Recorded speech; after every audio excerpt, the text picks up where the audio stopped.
Hello, everybody. We have some Lackey Grand Prix gameplay coming up for you. Let's take a little look at the deck before we jump into the game here, shall we? This time we're trying out some big clay with a little bit more banding. Less evil cards, more banding. And so we trimmed some defensive slots, put in more heroes. There are some really good Gospel Angels in here. The more of them you have, the better. So Legion of Angels, Protection, drawing cards, amazing. Angel of the Harvest, looking at the top cards of deck, grabbing cards, it's really strong. And just being able to consistently turn on your res revealers early is also really good. And imagine if you could band all three of these into battle, you could do all three effects at the same time. It seems really strong. So we're going to take our big clay shell, so to say, and try to fit more banding enhancements in. So running 2 entertaining angels, adding the child is born, basically really trying to get those big turns off where you can band 4 or 5 heroes in the battle, and each of them draws you cards and gets you deeper in your deck. The idea is we're cutting defensive slots, so our blocks are going to be weaker, but we're really trying to race the opponent and just trying to get 1 or 2 solid good blocks. So the defense, as you can see here, we've cut the evil enhancements, cut a lot of the black cards, and we're just becoming more all in on Prince of the Year. We can go Judean mediums plus Prince, and they've searched, it's a pretty good block. Or if they're just attacking us with normal heroes, we can try to block with Woman of Thebes. Or if it's early game and we don't have a lot of souls out, Annis can be a CBN block. Goliath is kind of weird, but the idea is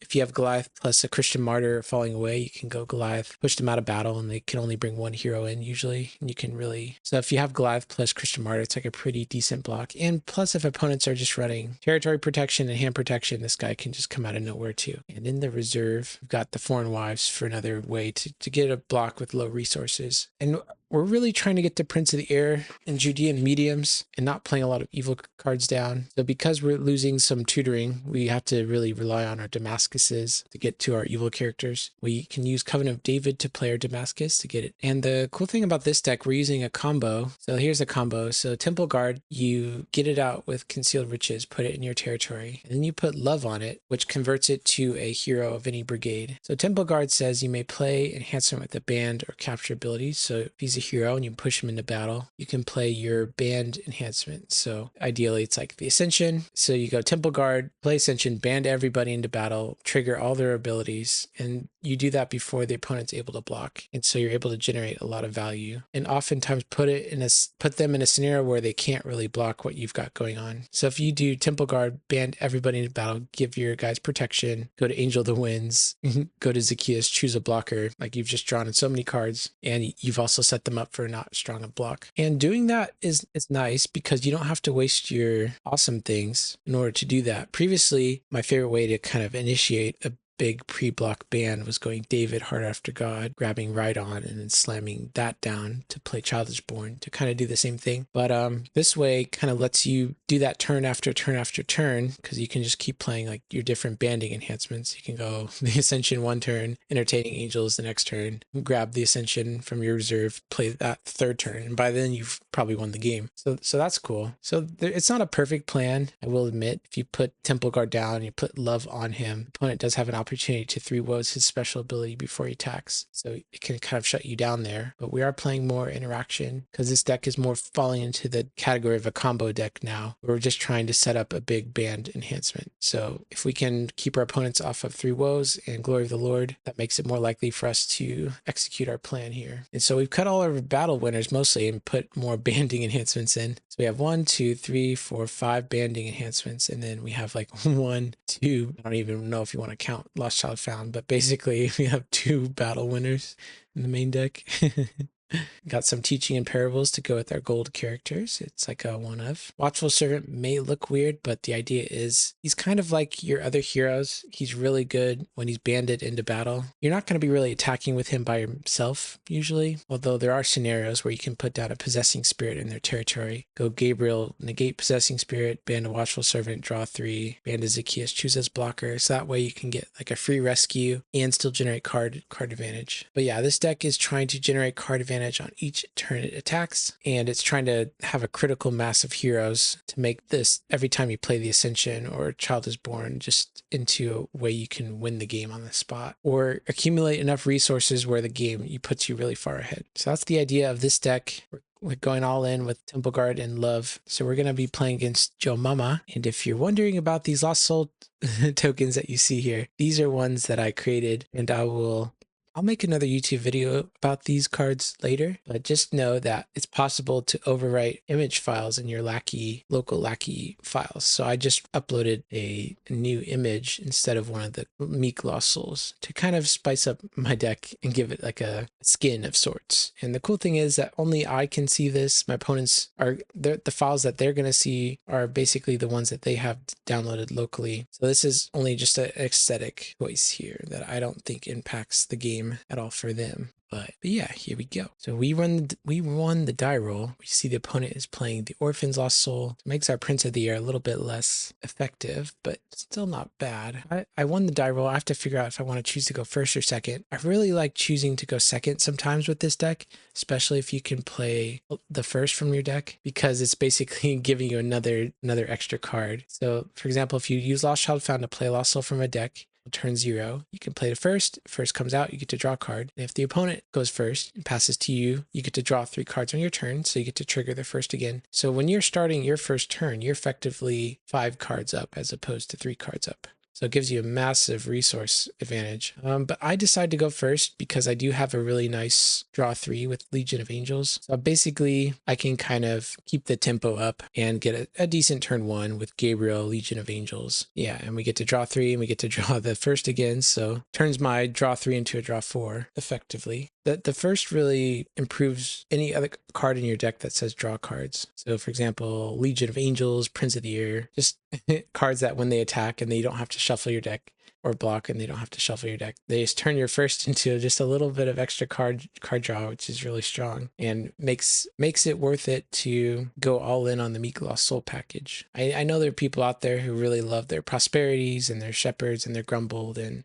Orphans and Lost Souls. So I know it's a big trade-off. I know it's a big sacrifice, but it is cool to see the first pop off like this sometimes. And it feels really good when it happens. So he gets to look at my reserve. He gets to see that I have a Temple Guard in there in Love. He's like, what's that about? We'll see if we can pull that off this game. We have a Res Revealer, which is negating their neutral cards. So that Orphans is not going to be doing much right now. I really love playing negate neutral cards in Big Clay. Not only do you negate soul token generation, but I forget the other reason why I really like negate neutrals in Big Clay. It might come back to me. It's like they're gonna Matthew me. So at the end of my turn, I had the decision to play down some cards or hold them in my hand. Notice how I played down Zacchaeus because I knew there's a possibility he was on Matthew. So I did decide to put down Zacchaeus, but I did not decide to put down Bartholomew and Mary. The reason being because if they're running Matthew, they can probably run the Ascension. So I wanted to put heroes into play that if they did decide to play the Ascension on turn 1, or sorry, the Resurrection on turn 1, it wouldn't be a problem for me. So I was trying to minimize that potential damage at the cost of potentially giving Matthew some more cards. So I could have played down Bartholomew there, maybe as like a Meek Bartholomew, or so that could have been a good idea. So Matthew came in, I blocked with Prince, drew a couple cards, and then underdecked Prince. I really didn't want him to play the Ascension there. That would have drawn like, 6 cards off of that. So I just wanted to cash in my draw 3 off of Prince because I top decked the first, and then just give him a soul because this deck is trying to just get that 1 or 2 good blocks. It's okay if we give up a soul early, as long as we can get to our good blocks later on in the game. And so Prince is helping us by drawing cards and getting us deeper into our deck. Although it would have been nice to keep him around somehow. We could have put Gates of Hell into play, and Gates of Hell put him into play, underdeck him, so we can technically have him around. He's using Spirit as a Dove to grab a New Testament card from his deck. That is not a New Testament card, so he has to go put that back, find a New Testament card. But yeah, Glory of the Lord's really good, and that shuts down our plan of trying to play banding enhancements in battle. So that would have been a really good card if he could have got it, but instead he's going to settle for 3 woes here. Puts down a Simon, dropping Pharisees. First triggers, draw a card. So against Matthew decks, it's not the end of the world if they draw a bunch of cards, because it actually puts them in a difficult scenario sometimes. For example, if you're fighting a deck like mine, which really likes to take advantage of choose the blocker and banding effects, each evil character they put down and each hero they put down actually gives me more leverage for my cards. All right, I got really excited. I activated Concealed Riches and I realized I only had 1 card in my discard pile. pile. So I would have needed one more to get Temple Guard plus Love out there. So I guess I could have fired off the Harvest Time, put a first into play, drew a card, and then gone for the Concealed Riches plan to try and set up Love right now. But I messed up. I messed up my combo. Instead, we're going to have to be satisfied with using a Teaching in Parables, looking at their hand, which is Angel, Woes, and like an Evil Enhancement. We got rid of an Outsiders. So we just have to make sure we're playing around Entrapping Pharisees and Nicodemus, and we should be fine here. Go for the Possessing Spirit to try and set up a really easy attack. We can ban to their Simon the Zealous and choose it as a blocker, and that's not a thing they can do to negate that. So he's deciding right now what to do about the Possessing Spirit. He has Angel of the Lord and 3 Woes. He can either Angel of the Lord, the Possessing Spirit, or he can play Angel of the Lord, or he can play 3 Woes to negate it, and that will undo the place. So as long as he did that in the phase that I played it down, that's going to undo the place and he goes back to my territory. So I guess that's good for him because now he can use Simon the Zealous to choose it as a blocker. Now I got to figure out what my attack is here. I don't want to push a lone hero into battle. Well, I don't know what I want to do. I'm just going to play a Meek-Lost Soul attack, and I don't know why I decided to play my Rhydon here. I think it was fine to let them block. If they blocked and then they used Herod's Temple to make it a toss battle, then I can't really play my banding enhancements. So maybe that's why I decided to play this now. But so yeah, maybe that's a reason. But I play the Ascension. How many heroes am I banding in battle? 1, 2, 3, 4, 5, 6, 7, 8, 9. Because I'm playing so many heroes, the longer the game goes on, the bigger these crazy turns get. So when you're playing a big banding deck like this, you got to be really aware of how abilities stack up. Basically, if you have any ability on a special ability on a character that does bringing a new character into battle or choosing a blocker, those basically have to resolve at the very end. And so if I decide to put all these heroes in the battle and then use my Angel from the Sun first to exchange, I've basically forfeited the abilities on anybody else before him that don't involve exchanging or banding. It's a little confusing. It's hard to explain, but basically it's easy to mess up the order. When you band a bunch of heroes in a battle, you have to choose the order in which they resolve. And I think I've messed this up a lot, but when you're having a lot of heroes, it is kind of a tricky puzzle to try to figure out what's the precise order you want them to all land in. And I'm kind of just rushing through this right now. I know I don't have an infinite amount of time in the world to do this, but I'm just very satisfied by getting to draw a bunch, searching up a couple dominants, and not trying to eke out the most optimal route. And Zacchaeus is going to reserve Possessing Spirit. So yeah, I think I messed up there and didn't quite activate everybody that I could have. But anyways, I think we're doing pretty good so far. He's going to block with Nicodemus, and we're going to Angel the Lord him, and that's going to be free block or free attack. I Angeled Lord Nicodemus there because I was worried about him drawing a Scattered Sheep there. So just to make sure we didn't lose all of our heroes in one attack, we decided to be very safe. So we're up to 2 lost souls now. He's at 1. We just have to make another rescue attempt, and we also have to get to our second coming, and then we can win next turn. All right, we didn't draw an evil character, but we did draw our Crowd's Choice, which can go get an evil character. Right, it's his turn. I'm going to play Glory of the Lord to restrict him from being able to play enhancements, because I know he has a bunch of good territory class enhancements, and he also has, I don't think he really has priests in his deck. So this turns Prince of the Air into a really strong blocker. So I'm just planning to block with Prince for the most part. If he draws cards, I can also get Foreign Wives out of my reserve and put her in battle. But Prince, if I block with Prince, I think that's maybe the best idea, depending upon what he has. All right, Akeem, the compiler, is going to negate my neutrals, and he's restricted from playing territory class, so he can't play his Lost Child Found card. Right now, I'm trying to prevent him from being able to play the Ascension. I think I saw he had it in his hand, so that's another reason why I played Glory that turn. I'm just like, I don't want him to attack with the Meek and then play Rhydon to play the Ascension. So that's why I've also decided to Glory there too, to prevent him from being able to get back in the game that way. So he's attacking with Lazarus, which is negating evil cards, but luckily Prince of the Air is a cannot be prevented evil character. So I know I could have gotten Christian Martyr, I could have got it Falling Away, but Prince of the Air is effectively able to underdeck Lazarus and another card and draw me 2 cards. So it's a 4-card resource swing, and I know they have a Woes in play, so they can't really negate him with the dominant after the fact. So I think that was the best way for me to leverage that block there. Trying to decide how good Prince of the Air is. Trying to decide if he's the best evil character ever or if he's just like okay. He's a really busted version of Outsiders, that's for sure. But right now I'm trying to test the limits of him. It's like, can I basically build an entire defense built around him, kind of splashing him in there. So he's really good with Glory. He's really good with Judean mediums, but he's not the strongest against opponents who don't play that many brigades. So if opponents are only running one brigade and attacking with lots of heroes, then he's not really going to be able to do anything. Or if they only have one brigade and you have 3 lost souls in play, he's not going to be able to help you out there either. So even though they have an Akeem in play, we can activate some covenants on Book of the Covenant, and those are CBN, but I forgot about Akeem and tried to put a Golgotha into play to get Possessing Spirit, but that's negated. I was trying to set up a way to attack and choose a blocker and not have them. I was trying to play around Glory of the Lord best I could that turn. I think I messed up a little bit. I'm not sure what the best attack here was, but I think in the end I decided just to go for Simon the Zealous, choose Priest of Zeus as a blocker, and then pray they don't have Glory of the Lord. I also have this Harvest Time just kind of randomly sitting in my hand. Probably should have burned it earlier on in the game to set up my Love combo. But yeah, Love would have been really good here. I've already used my Rhydon. Yeah, just being able to play Love again and then attack and then band everybody into battle without them being able to block first, it would have been really strong here.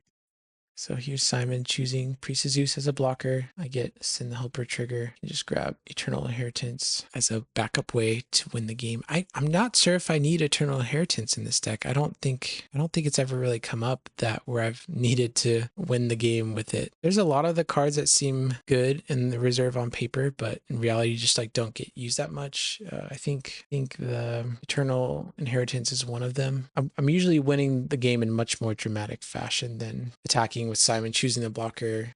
Send the Helper gets Eternal Inheritance out of my deck or out of my reserve, and then I can use Rhydon to play it for the really smart win. But that doesn't seem to come up that much. But I guess it's nice to have it around. I don't know what else to do it. So instead of resolving all the hero's abilities, I decided just to grab a dominant, toss the next, and bounce the opponent's stuff because I knew I had the win in my hand. I just need to get their character out of battle, and then I can Son of God Second Coming and win the game. So if I was trying to be more studious in my gameplay, I would have resolved all of those triggers, but I didn't. I just decided to do the minimum amount possible here. So I ended up winning the game 5-2. The deck kind of did exactly what I was trying to have it do, where I was able to get past the first turn of the game, draw a bunch of cards, draw in a bunch of heroes, and play some really big banding enhancements, snowball the game. And then on defense, just having one solid block is enough to really solidify the game. So that game worked. Got some bonus gameplay here for you. We weren't able to pull off the Love combo last game, but we're going to try to get a game in there that shows you that we can do it and how good it is in potential. So for the bonus content, the Babooni bonus, playing against J-Rob here. I think he wins the die roll. He chooses us to go first. Nobody draws souls, but Angel of the Harvest is pretty good. Turn 1 when you top deck a dominant and you have no souls in play. So Angel of the Harvest is the perfect card to have. We even have a Harvest Time too, if that wasn't enough. But no Clay Hero, ironically enough. There's a Red Dragon coming in. It's going to withdraw Angels unless Michael's in play. I could play Lost Child Found to band in John Fisherman, and then it would be Red Dragon versus John, and I could get Crowd's Choice to get Angel of the Lord. That's like burning 2 dominants, kill 1 guy, draw a couple cards. I decided to let it happen and bide my time. The cross is going to make my dominance sitting in my hand a little bit harder to use. Let's see if he's able to generate a soul here. The more I play Redemption, the more I value soul generation, and to the point where if a deck isn't not running soul generation, at least one card that can generate a lost soul outside of your neutrals, I'm going to be very turned off by that offense. So I really like how this version of this offense has not only the Disciple that plays lost souls out of decks, but now it has Angel of the Harvest to also put some more tokens and souls into play. Because the amount of games you lose where your just opponent doesn't draw lost souls in the right time, or you're playing at Soulhide and they tuck them all away. But I just feel like having the option to put a soul into play whenever I want to really is one of the strengths of Big Clay. And in other 50 card decks, you don't really have room to run that, but Big Clay does. So I think that's what kind of gives it an edge and makes me really want to keep playing it.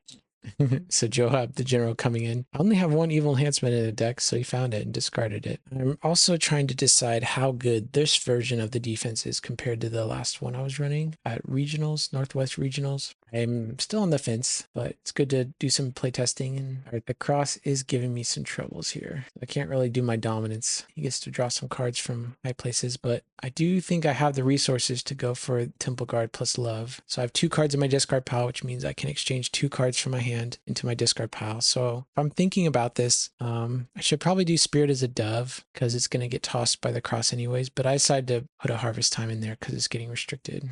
But yeah, here we come. We're going to love Entertaining Angels. So Entertaining Angels is a really strong card in this deck. Being able to grab any silver angel out of our deck and then band to it allows us to do a lot of different things. So I could do Legion of Angels, I can get Gabriel, I can get Res Revealer. The possibilities are truly endless. Res Revealer can go get Resurrection, which can band in more people. So it just creates this huge, see like the amount of cards I'm getting just off of one enhancement.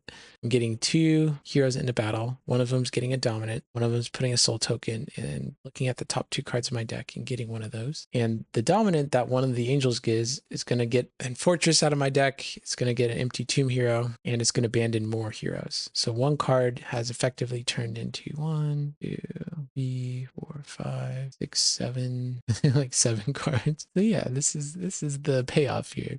This is the extreme version of this. So we're going to do John, reveal the next to toss, and then we're actually going to decide to do Mary, which negates characters except Empty Tomb and enhancements. So interestingly enough, it's going to negate the playability of Temple Guard, which puts Entertaining Angels back in my hand. It's going to try to negate Angel of the Harvest, but that's CBI. So I get to keep around my John draw 2, and the Entertaining Angels band itself is negated. So it sends most of my guys back, but because we banded to Mary and converted her to Meek, it's considered a new character in battle. So it's like it's as if I banded to Reassuring Angel or Angel that Wins and exchanged it to my deck, and then I negated the band that brought in the Reassuring Angel. It really doesn't do anything. So the cool thing, I get to attack with Temple Guard, Mary, get my Reassuring Angels back, keep my Mary in battle, so I can do it all again next turn too. We got Spirit as a Dove. We get to grab a good New Testament card from our deck. The world is my oyster right now. Could grab a dominant. I think I should have just grabbed a dominant here, but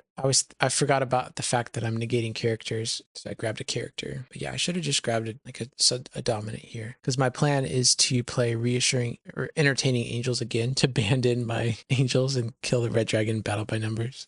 That's my plan. And Interchanging Angels is now CBN because I played Spirit as a Dove. Man. So yeah, what I should have done here. Yeah, I was gonna say I should have gotten to an angel that banded to Matthias or something to bounce red dragon, but he's protected, and Expatriator would have been really good there, huh? Oh wait, that's CBI. Expatriator was being negated anyways. So I don't know. It was good enough. Now we have double Res Revealer, which is shutting off the cross. That's how we were able to play Spirit as a Dove without it getting tossed. And let's see, our hand is Annis the Elder, which doesn't quite work with only 2 Lost Souls in play, and Deceiver. Deceiver can get Woman of Thebes and Judean Mediums.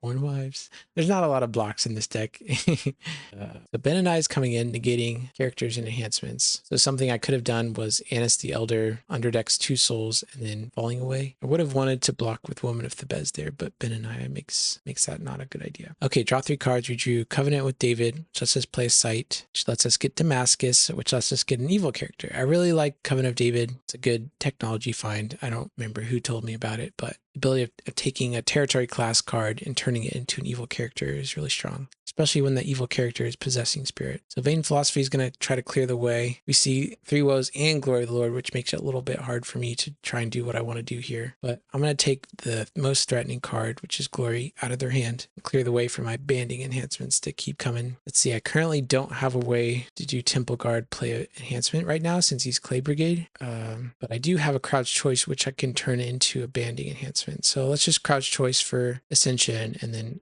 go in. He decided to woes the Possessing Spirit, or no, the Damascus trigger. So I had to put Possessing Spirit back, but I did get a nice a nice big band here. I'm drawing a bunch of cards into Priest of Zeus, but I only have 2 cards in my territory, so I'm sacrificing them in order to keep going through my deck. Right now I'm just trying to dig to my defense now. I already have all the offense I need for the most part, and remembering to try and do my exchanging and choosing the blocker at the end. Choosing the blocker has to be the very, very end, but banding banding and exchanging to other characters, that can be done before that. So trying to order my guys, choosing Priest of Zeus as a blocker here, discarding my stuff with his Priest of Zeus triggers, drawing cards from his high places. Probably should have gotten a Lazarus to negate high places there. Oh, Lazarus is in my hand, never mind.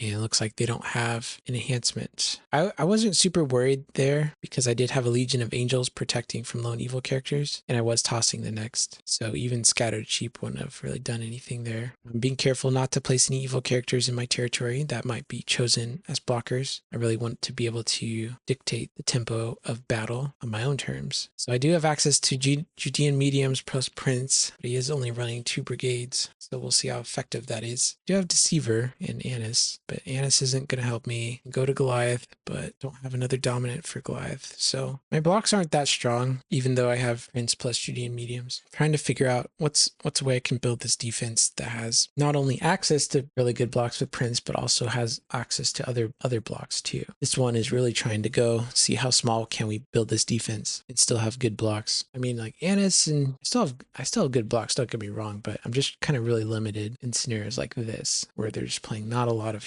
brigades.